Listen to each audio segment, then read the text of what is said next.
Music is an incredible tool. Let's just take a simple YouTube search for study music or music that aids in concentration. There's no shortage of hits and material. Millions of playlists have been created on YouTube alone.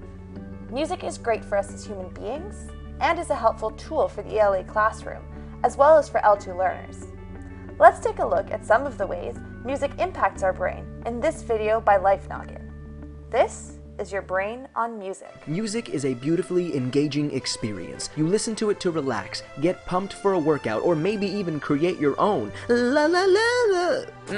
But how does music affect your brain? Let's start off with how music gets processed. Fun fact, regardless of your music preferences, your brain experiences music the same way that other people do. In a study where non-musician volunteers listened to 4 symphonies by William Boyce, an fMRI showed that they all had activity in the brain regions involved in movement, motor planning, attention, and of course, the auditory cortex. And this synchronized brain activity isn't what scientists would have expected if music was processed the same way as other auditory stimuli. What I'm saying is your brain treats music differently. Furthermore, listening to classical music may improve visual attention in stroke patients with unilateral neglect. A study tested how silence, white noise, and classical music affected these patients, and classical music had the most positive effect. And interestingly, silence resulted in the worst scores. So it seems like noise is good for visual attention, but music is better.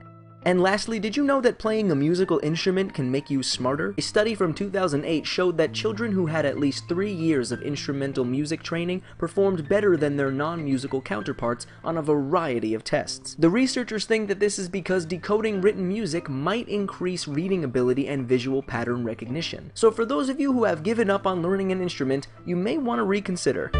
As we just saw, music is actually great for us. It's a powerful tool for our development. So, why not use it in our classrooms? For this video, we'll show you some of the ways that you can use music within your own classroom, as well as giving you some tips and tricks to make it effective. Without further ado, let's get this show on the road. Oh hey! Didn't see you there! We chose to demonstrate both the positive and negative effects of music in the classroom. As such, we demonstrated expectation versus reality. The reason we chose to do this type of video, expectation versus potential reality, is to entertain but also to warn. Music can be an incredible tool when used in the classroom, only if it's used properly. If not, things can run amok pretty quickly. This article is called The Power of Simply Singing in the Classroom by a researcher named Louise Pascal. There is so much positivity in the classroom that music has to offer, for both students and teachers, and this is why we chose this article, in order to illustrate singing as a performative art and to relate it back to our skit. To start off, the author begins with a beautiful quote: "A village that has no organized music or neglects singing and dancing is said to be dead." Essentially, what this means is that music and singing and dancing, or the performative arts, are important to cultures all over the world. Silence, its opposite, does not offer the beauty of learning like singing does. The author moves on to talk about the levels of training and music proficiencies. If you're untrained, out of tune, or bad at singing, does it really matter in the classroom? Well, Pascal says no. Even the teachers with the worst singing voices can learn and promote inclusivity amongst his or her students. Pascal then gives a definition of a living classroom. You might say, as opposed to what, a non-living classroom? Well, the living classroom is just another way of promoting active learning over passive learning, except this time using the performative arts and singing.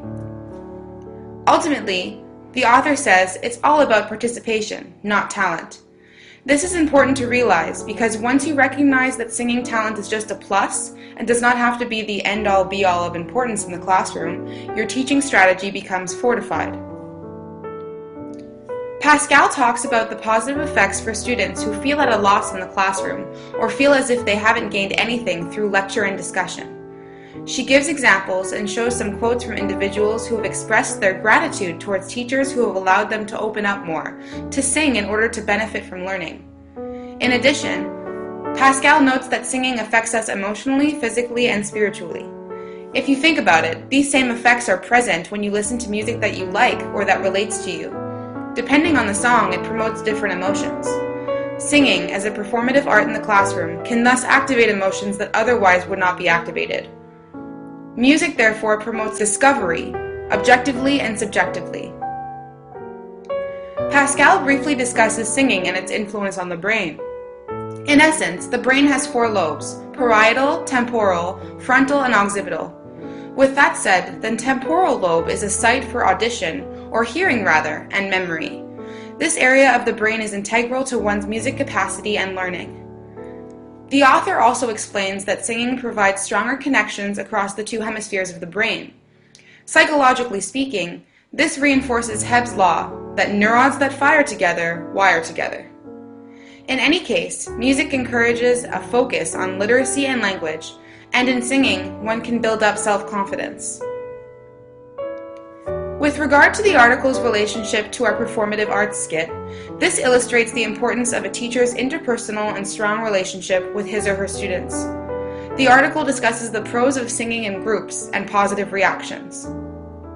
However, in our skit, we identified the negative way a teacher can be portrayed if trying too hard in reality. When forcing a relationship through music, this can come across the wrong way. That being said, using music in the classroom can be performative and engaging if done well. Hi class! Today we're going to be learning English through music. We're all going to be singing Justin Bieber's Love Yourself. Hit it, Roya!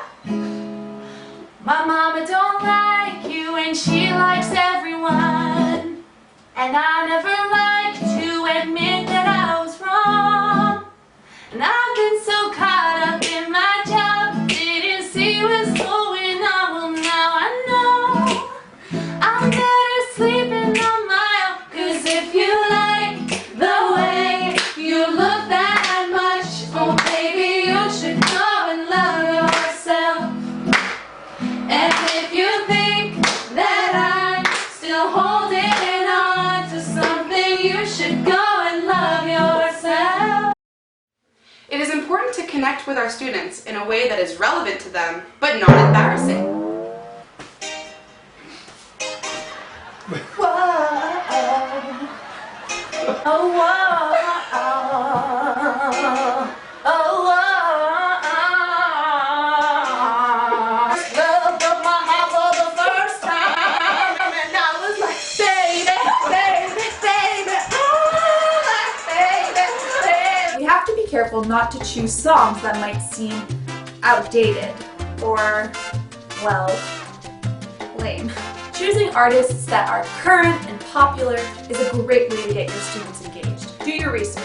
Just because Justin Bieber in 2016 is cool, doesn't mean Justin Bieber in 2012 is relevant.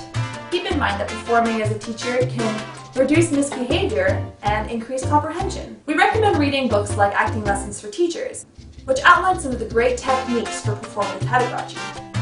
Also, they emphasize the importance and positive impact of enthusiastic teaching.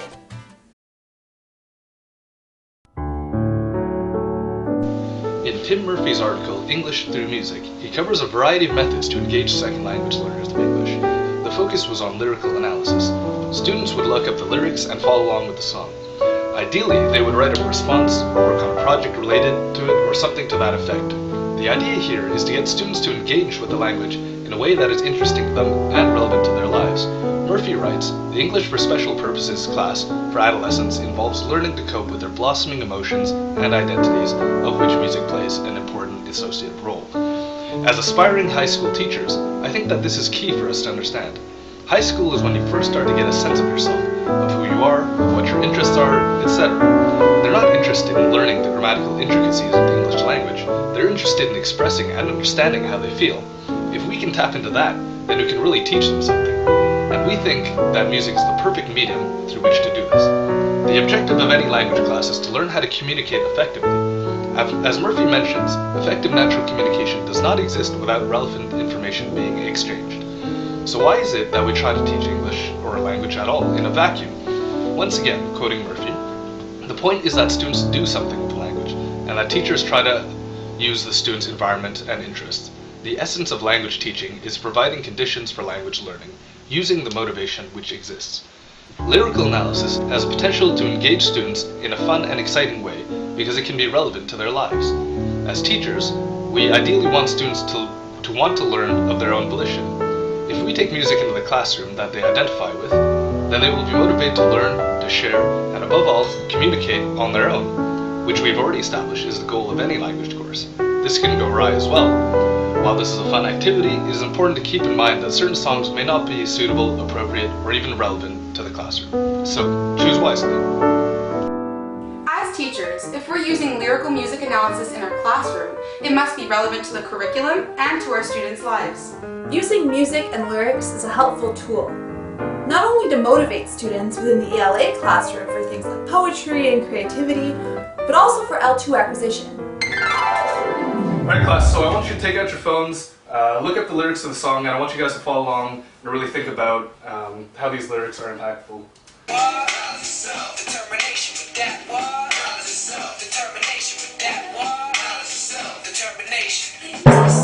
Alright class, I want you guys to take out your phones and look at the song, follow along with the lyrics. It's a super deep song, I really enjoy it, and I hope you guys do as well.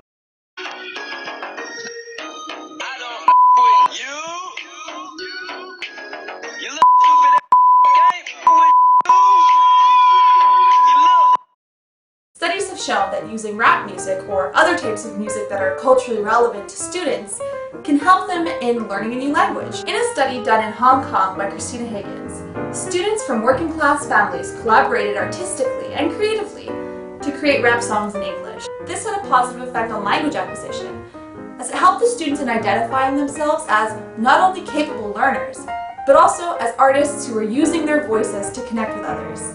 There are a lot of activities that you can do to help students with language acquisition and ELA.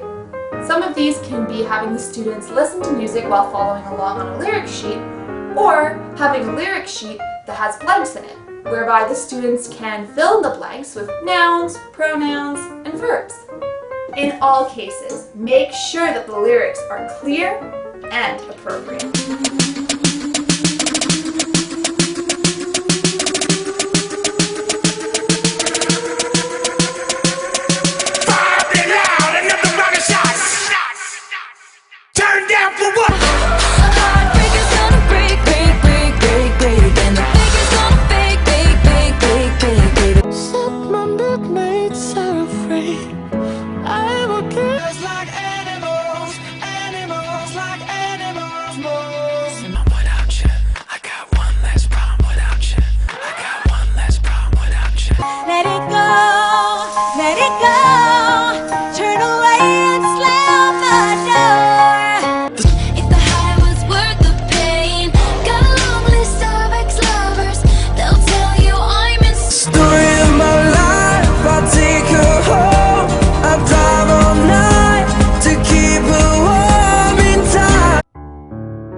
The effects of background music in the classroom on the productivity, motivation, and behavior of 4th grade students by Kevin White. This is a study that sets out to examine how background music in the classroom affects the productivity, behavior, and motivation of students. Some of the papers reviewed in the study suggest that music can serve a vital role in the classroom because music enhances knowledge in the areas of mathematics, science, geography, history, foreign language, physical education, and vocational training. It also suggests that incorporating background music into the learning environment may help to improve students' academic performances and create a positive effect on cognitive development. Music is powerful in creating the right classroom setting because it can produce desired moods, boost energy, increase happiness, and help relaxation and focus. More specifically, soft music makes students feel comfortable, focused, and relaxed. The research took place in a small grade 4 class of 10 students at Logan Elementary School. The students' age ranged from 9 to 11 years old. Most of the students at this school are considered at-risk students, and some from low social economical homes. This study chose to use only classical background music in the class. At the end, the students overall felt that the music did a lot to help them concentrate. While the students' feedback was mostly the same, there were some differences in how the music got students to attain a better level of concentration. Some examples of these differences were that the music helped some of them in the classroom feel a lot more at ease with all the distracting sounds that might be filtered through the classroom walls. Some also thought that it was a peaceful environment to be in because of all the instruments playing in the classical pieces, and that they felt that they were in a special place. The teacher of the class noted a remarkable difference by the end of the 3 weeks experiment. This grade 4 teacher had to keep a daily journal that noted the behaviors and the progress of her students. The teacher by the end found that her students could stay on task longer, keep motivated, remain calm and relaxed. One unexpected benefit that the teacher noted was that students were so much nicer to each other. The researcher of this study found that implementing background music in the classroom was very effective.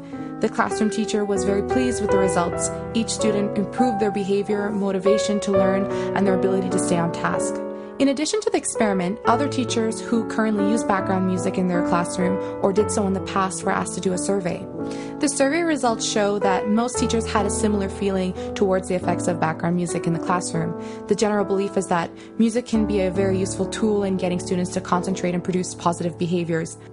While there were some variations in response for most questions, there was one complete consensus among all the teachers who took the survey, and this was that music has a relaxing effect on students.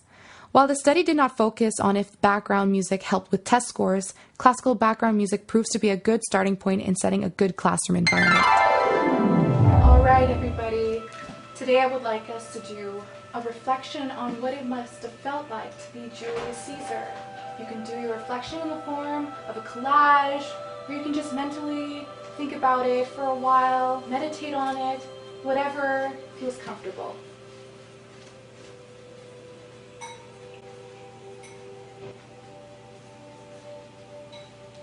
Studies have shown that music has a positive effect in the classroom. However, we need to keep in mind that some students may not benefit or even be interested at all. All right, everybody. Today we're going to have our lesson on reflecting upon the role of Julius Caesar. Please, perhaps, stay together. Anyways, I want you to find a way to kind of think about how... Stefania! No, Stefania, what? Take off your headphones. What? Take off your headphones. What? You have to take off your headphones. Using music in the classroom that's too loud can be distracting and result in disruptive behavior. Remember, L2 learners might be extremely stressed out by all of the overwhelming information that's thrown at them on a daily basis between learning a new language and the regular ELA curriculum. That's why using techniques like relaxing music in the classroom and allowing for meditation within class time can be very beneficial to their learning. We hope you've enjoyed this musical experience, and we're looking forward to seeing how you decide to implement all of this in your classrooms.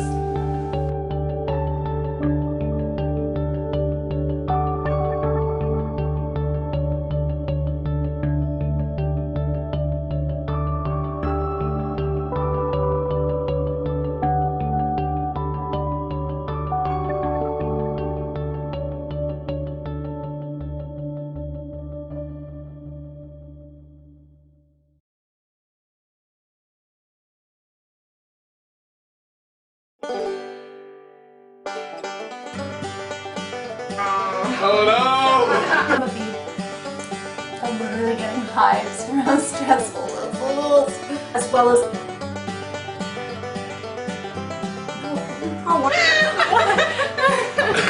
There's that me laughing the entire time. Whatever.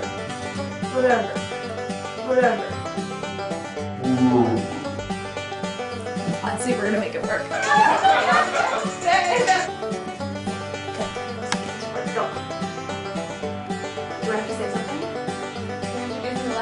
Yeah, oh yeah. That was reality.